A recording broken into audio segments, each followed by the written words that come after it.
and I hope everybody is doing perfectly fine.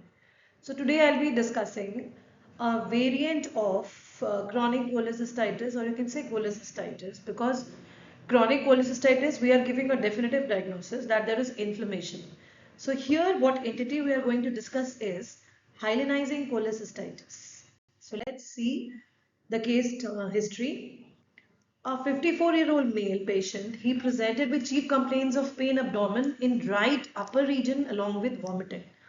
And there was no history of any chronic illness or any other significant medical or surgical intervention in the patient.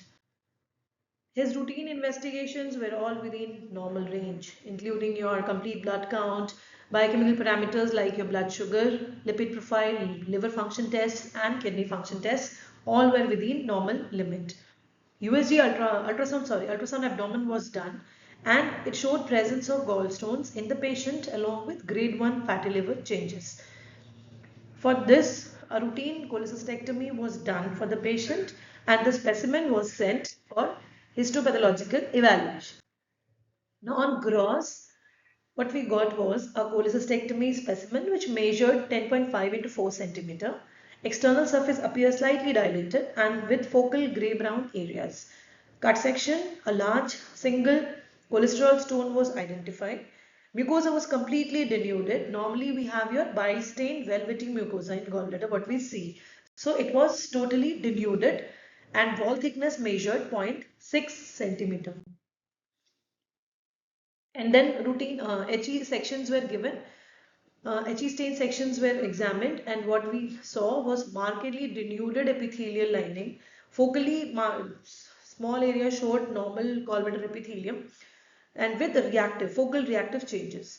All the layers of gallbladder were replaced by, we could not, like जिसे हम देखते हैं gallbladder में, the lamina, the serosa, muscular layer, the serosa, those three, four layers could not be identified properly. Only focally we could see some epithelial lining, which showed reactive changes, and all the layers of gallbladder were replaced by your hyaline fibrosis, which showed variable degree of chronic inflammatory cells, which composed of your lymphocyte, plasma cells, and eosinophil. And with the gallbladder, we also got attached liver bed at the serosal end, which was composed of a normal cords of hepatocytes with moderate periportal inflammation. However, on routine extensive sectioning of this specimen, there was no atypical cells or any metaplasia, dysplasia or malignancy in our patient. Finally, we gave a diagnosis of hyalinizing cholecystitis with cholelithiasis. So why this entity is important? So let's discuss this hyalinizing cholecystitis. So this was the microscopic images. So here you can see, I'll show you.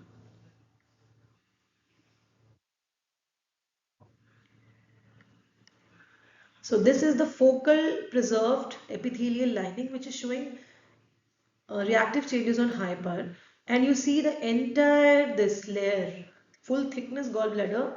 What we are seeing is it is replaced by your dense hyaline material. Fine. So these are unremarkable epithelial lining exhibiting your extensive hyalinization, which is replacing the normal morphology of a gallbladder. And here we can see this is the liver bed. So let's discuss this entity. This hyalinizing cholecystitis, it's basically a histomorphological form of chronic cholecystitis. It's a recently acknowledged entity, and here what we see is entire replacement of normal gallbladder histology with diffuse dense hyaline sclerosis. So there is variable degree of calcification which is present, and it is rare subtype, and it is noted in 1.6% of all total cholecystectomies.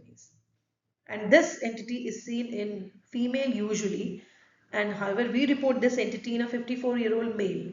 So the significance of this study, why it is important, because what has been seen in literature is the hyalinizing cholecystitis, the specimen, they have underlying malignancy and they show a more aggressive clinical behavior. Patel, as they had studied in their study, that a high association of malignancy is noted in cases of hyalinizing cholecystitis. In 15% cases, he got it. Odds ratio for risk cancer 4.6%. Gupta et al. Also noted that association of a different IgG4 related, the immunoglobulin related disease was 4 times more common, they had more association with hyalinizing cholecystitis. So on histology, what we get is there is a dense laminar and the paucicellular acellular hyalinizing fibrosis of gallbladder, which replaces entirely the entire normal histological morphology of the gallbladder. There is no mucosa or muscularis layer which is identified clearly, and very variable degree of lymphoplasmacytic infiltrate which is noted throughout the wall. Calcification may or may not be seen, and we did not notice any calcification in our case. Now, various studies have demonstrated the risk factor for carcinoma gallbladder in association with your hyalinizing cholecystitis. And medians are they have more clinical aggressively. They are clinically more aggressive. So, when HC, that is hyalinizing cholecystitis, is associated with malignancy, then chances of survival are much reduced as compared to per se gallbladder of carcinoma of gallbladder. Then making a definitive diagnosis of hyalinizing cholecystitis on histology is challenging because there is no growth. What we saw gross में हमें भी कोई such abnormal area नहीं मिले. There was no obvious thickening of the gallbladder.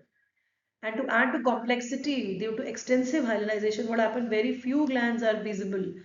Mostly they are embedded in your hyalinized stroma. So this makes difficult to identify any underlying malignancy.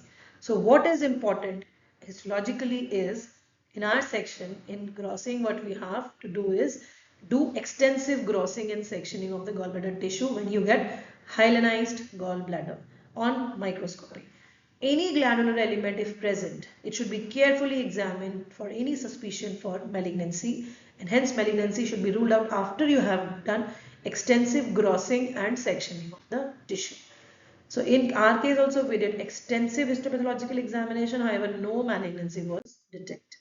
So highlight of this topic, why I am discussing is as per se because hyalinizing cholecystitis is an uncommon histological pattern which we see in gallbladder specimen. And when it is associated with malignancy, malignancy shows an aggressive clinical behavior. And the point crux is that as grossly we don't see any thickening or any obvious mass in the wall of gallbladder, so extensive and careful histological evaluation is mandatory to detect even a single foci of malignancy. So these are few of my references. Thank you so much for your patient hearing. So kindly like, subscribe and share my channel Patho with MK. Thank you so much.